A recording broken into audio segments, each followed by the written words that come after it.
Hi, everyone, and welcome back. It's Kira Garfolo with Greenville Tech's Math 155. Today, we're going to continue our discussion of geometry in Unit 4 with a specialty section on triangles. So remember from our previous section that we talked about similar polygons, and that meant that two polygons are similar if their angle measurements are identical. Remember that they don't have to be exactly the same size, but they have to be the same shape, okay? So that means that their sides don't have to be the same lengths, but the angles have to be the same. If we talk about the angles shown here, we know that A has the same measure as angle D. We know that angle B has the same measure as angle E. And we know that angle C has the same measure as angle F. Remember that we're looking for the same symbols if we're wanting to match up angles. So the one arc matches to the one arc, 2 to 2, and 3 to 3, and so on. Now, if we know that two triangles are similar, then there's a lot that we can do mathematically. Specifically, then we know that the ratios of each side of one of the triangles to the corresponding side of the other triangles have to be equal, okay? So, for example, if one side of a similar triangle is twice as long as the corresponding side of the other similar triangle, then every side of that larger triangle has to be 2 times the length of the same corresponding side in the similar triangle, okay? So mathematically, we have the formula here. We can put the first side of triangle ABC over the corresponding side of DEF, and the second side of ABC has to be the corresponding side of EF, okay? This to me sounds a lot more complicated than it actually is. Basically, compare the ratios. You're going to set up proportions, and you want to compare the same sides among the different triangles. So for example, remember that we are going to talk about two triangles being similar, which we know here, and we want to find X and find Y. So let's find X first. So on X, we're talking about line segment CB, little cb. So that means that the corresponding side here is going to be big CB, okay? So remember that we want to set up the first side of the big one. So we know that the first side of our big one, let's just say, is going to be CB,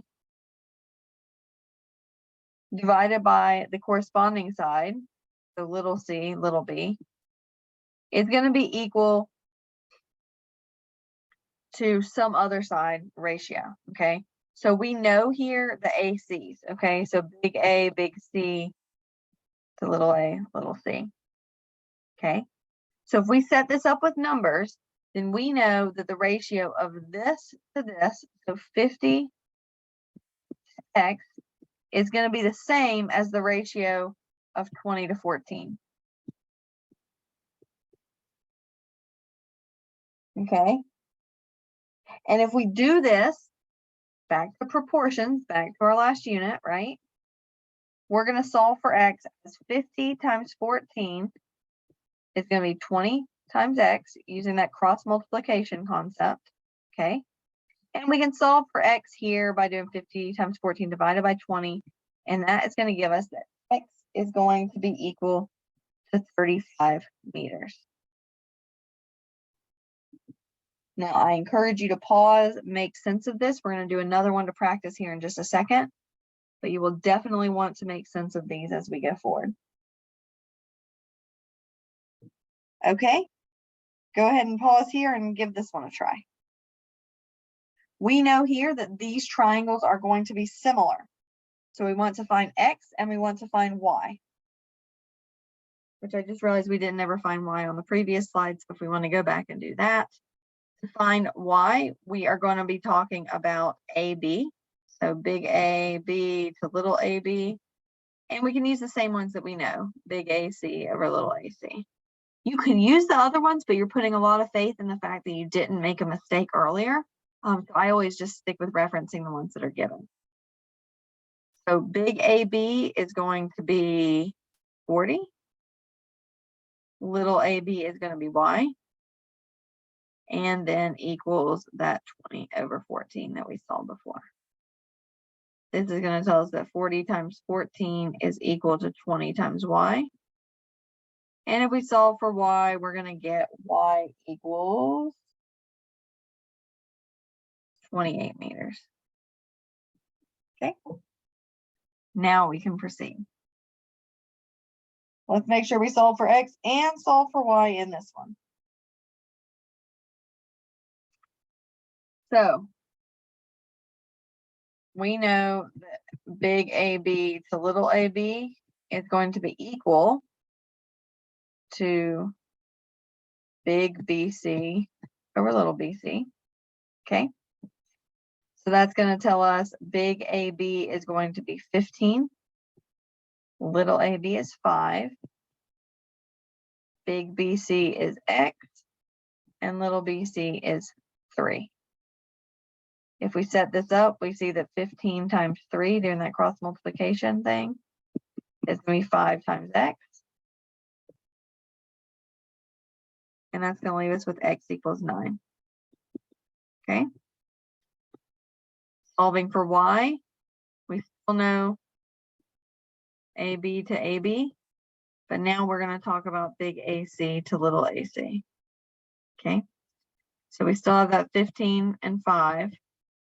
Big AC here is Y, and little AC is going to be 6.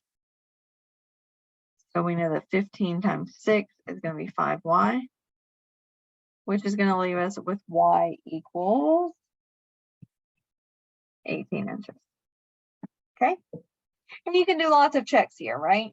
So if we know that X is going to be 9 and Y is going to be 18, then this and this one is a third of this.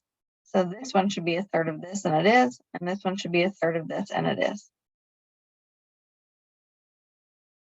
Okay, let's talk about a more practical example.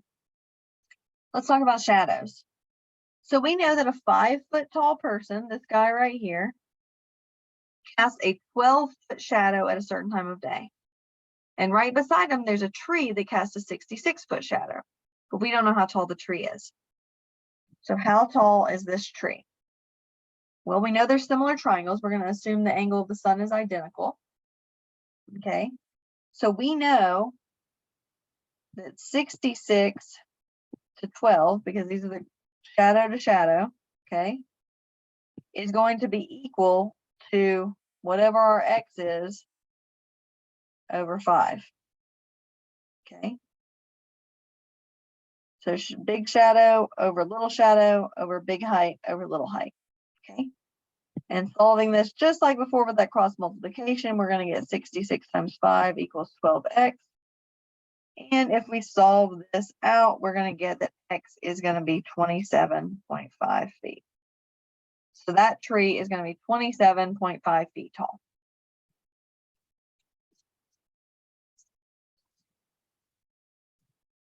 Now, why don't you give this one a try? A 250-foot building casts a shadow of 75 feet, and at the same time of the day, a tree casts a shadow of 15 feet. Yet again, we want to know how tall the tree is. Okay, so we have a building here. I'm not an artist. Okay, and we know that this building is 250 feet tall. And we know that its shadow is going to be 75 feet tall. Okay, and we know that the sun's coming down here, so we have a triangle situation. At the same time, we have a tree over here whose height we don't know. But we do know the shadow is 15 feet. And we have another similar triangle situation. Okay. So that means that the height over the height, okay, so that 250 over that unknown will be equal to the shadow over the shadow. So big shadow over little shadow. So big height over little height, big shadow over little shadow. This is going to leave us with that 250 times 15 equals 75X. And if we solve for X, we are going to see that x equals 50 feet. So that tree is 50 feet tall. Okay. And then you can think about 50 feet, 250 feet is 5 times that 50. So 75 should be 5 times 15. And it is. Those ratios are in fact equal. Now, collective groan, when I teach this class in person, I always get the groans, but now we need to talk about the Pythagorean theorem. Now, it's very important to remember that the Pythagorean theorem only applies to right triangles. So you absolutely must have this symbol right here. Okay, you must know that there's a 90-degree angle involved. Okay, it is helpful for us to remember that the right angle, if we go from that right angle over here, we have what is called the hypotenuse. Okay. And the hypotenuse is the longest side of this triangle because 90 has to be the largest angle. Okay. So the hypotenuse is always that largest side, which is across from that right angle. Typically, if we're going to talk in Pythagorean terms, the hypotenuse will usually be C. Our legs are the other sides, and they are called A and B. Okay. Now, the Pythagorean theorem tells us that as long as we have a right triangle, then A squared plus B squared has to equal C squared. Okay. And all that says is that if we square A and add it to the square of B, then it's going to be equal to the square of C. Now, this does not tell us that A plus B equals C. Okay, that is not how that math works. We have to have A squared plus B squared plus C squared. Okay. Let's look at some practice here. We want to find the length of this missing side. Well, we know that this is C because the hypotenuse is out, it's across from that right angle. So we're going to know that this squared plus this squared is going to equal C squared. So 30 squared plus 72 squared equals that x squared or C squared, whatever symbol you want to use. We're going to take the square root of both sides to get rid of that square. So square root of 30 squared plus 72 squared is x. Be careful here. Remember that this is not the same as the square root of 30 plus the square root of 72 squared, okay? Not the same.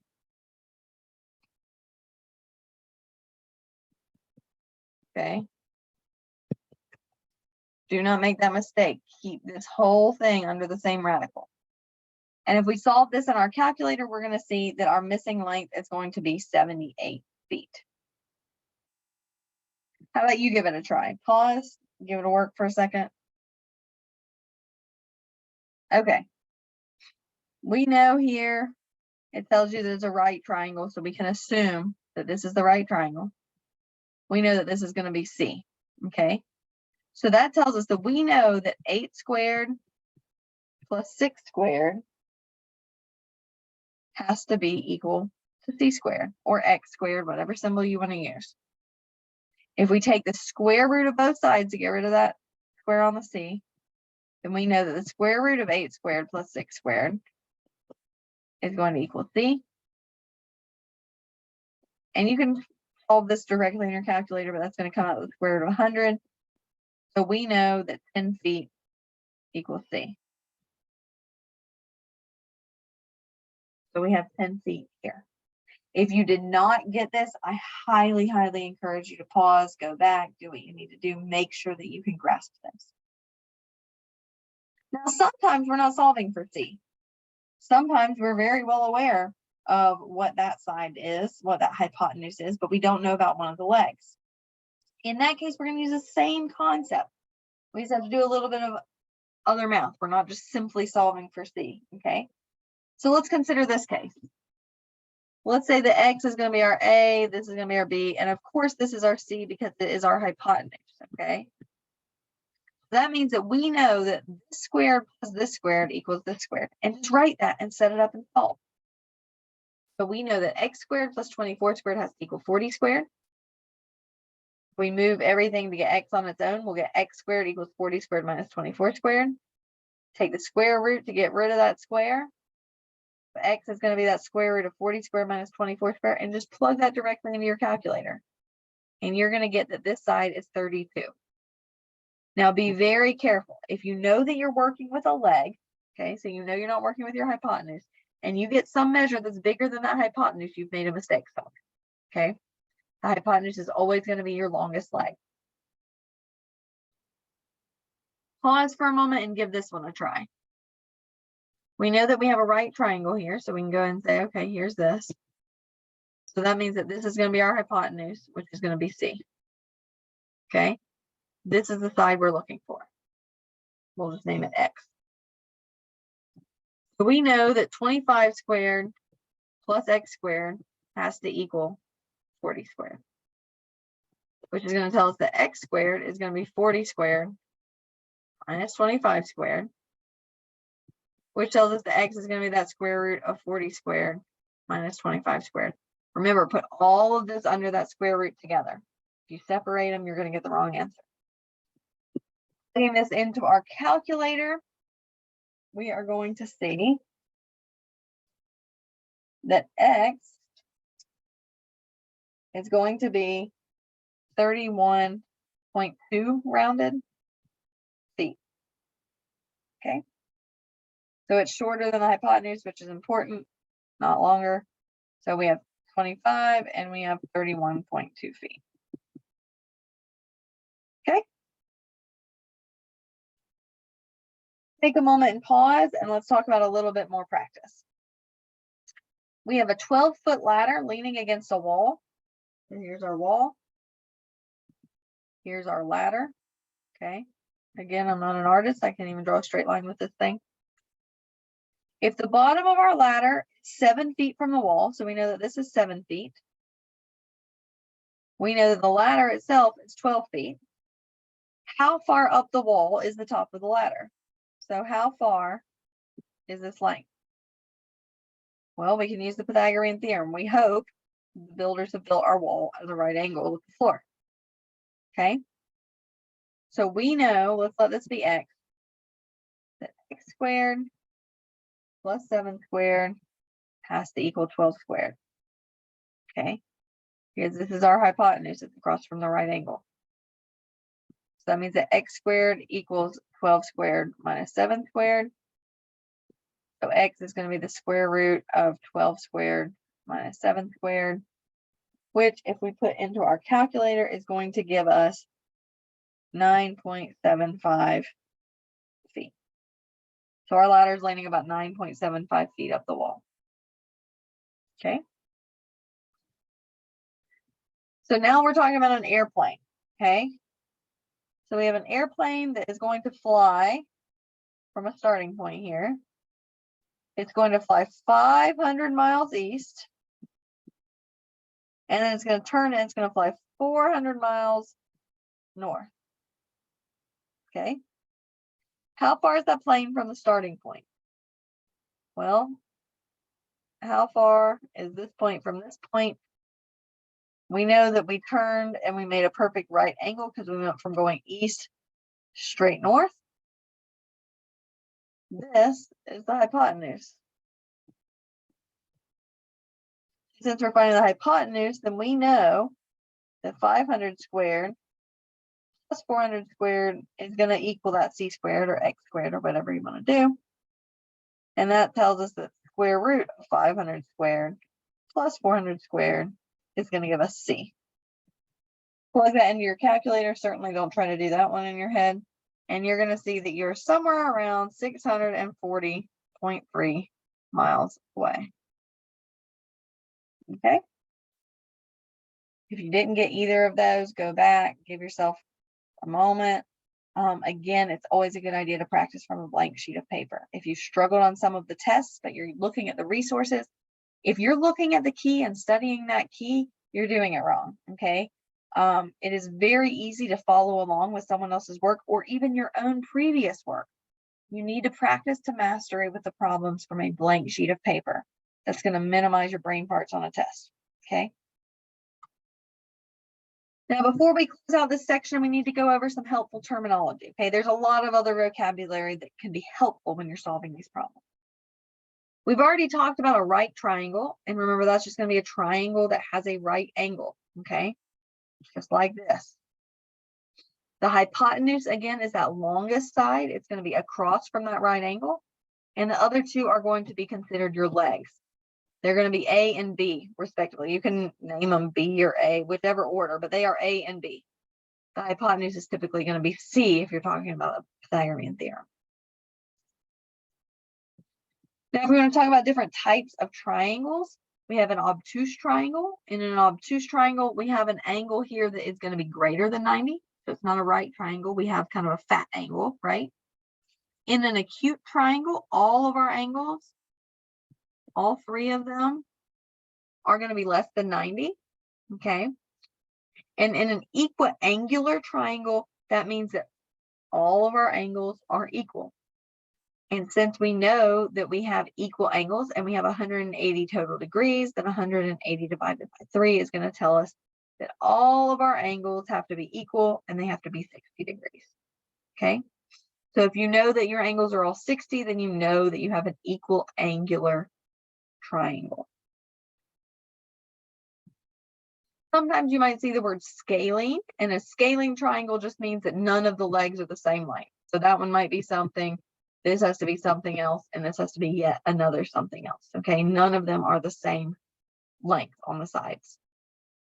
In an isosceles triangle, you have two sides that are equal, and the two sides that are equal are called your legs, okay? The base is going to be your remaining side, okay, so that third side, and your base angles are these angles here that are attached to your base. Now, similar to an equiangular triangle, an equilateral triangle tells you that the lengths of all three sides are equilateral, okay? In an equilateral triangle, we also know that all of our angles are equal. Thanks to a really fun geometrical proof that I'm happy to show you. But if you know that your sides are all equal, then your angles also have to be all equal, okay? So equilaterals are by default. They must be equiangular. Okay? Now, that's all we have for this section. It's a little bit shorter than that first one, huh? Remember, if you have questions, there are a lot of places to look. Use all of those resources in Blackboard, get tutoring with BrainFuse or with the Math Center, email or message me, okay? Get all of those practice problems in your text, okay? Don't forget, there are a bunch throughout the text itself, walk through as examples, and then there are even more at the end of the section for practice, and the solutions are behind those. If you can do those, you're in great shape. Now, I'm not going to quiz you on all those words that we just talked about, that helpful terminology. However, a lot of it is going to be important in helping you solve that problem. Again, I think I mentioned it last section. If you don't understand what the question's asking, it's very difficult to do the math. You may be great at the math, but if you don't know what you're solving for, good luck, right?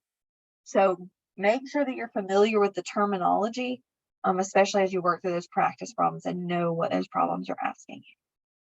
As always, thanks for tuning in, and I hope to see you guys next time.